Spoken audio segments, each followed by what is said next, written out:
Hi കൂട്ടുകാരെ, ഇടിമുട്ട, ചിരിമുട്ട, തരിമുട്ട, കാടമുട്ട, കോഴിമുട്ട എന്നൊക്കെ കേട്ടിട്ടില്ലേ? ദേ ഈ 2 കോഴിമുട്ട വെച്ചിട്ടാണ് ഇന്നത്തെ പണി. അപ്പോൾ 2 കോഴിമുട്ട പൊട്ടിച്ചങ്ങോട്ട് ഒഴിച്ചു കൊടുക്കുക.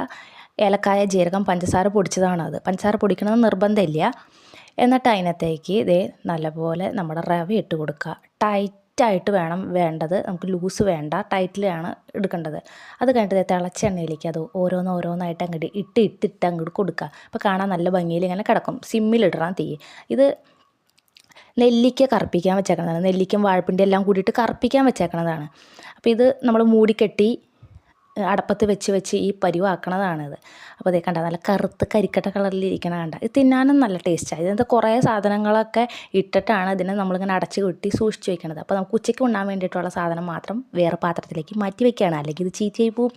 അതുപോലെ തന്നെ വീണ്ടും കെട്ടി അങ്ങോട്ട് മാറ്റി വെച്ചിട്ടുണ്ട്. അതെ, നമ്മുടെ തരിമുട്ട ഇപ്പുറത്ത് റെഡി ആയിക്കൊണ്ടിരിക്കുന്നുണ്ട്. തീ കുറച്ചിടണം, അല്ലെങ്കിൽ ഇത് മൊത്തം കരിഞ്ഞു പോകും. ഇപ്പം എൻ്റെ തരിമുട്ടയിൽ കുറച്ച് കരിമുട്ടകളുണ്ട്, എന്നാലും കുഴപ്പമില്ല, നല്ല ടേസ്റ്റാണെന്ന് ഞാൻ ഇടയ്ക്കൊന്ന് തിന്ന് നോക്കി. നല്ല സൂപ്പർ സാധനം. ദേ കണ്ടോ, കാണാൻ നല്ല ഭംഗിയില്ലേ? കാണാൻ ഭംഗി മാത്രമല്ല, കഴിക്കാനും നല്ല ടേസ്റ്റാണ്. അപ്പോൾ എല്ലാവരും ഒന്ന് ഉണ്ടാക്കി നോക്കിക്കോളൂ കേട്ടോ.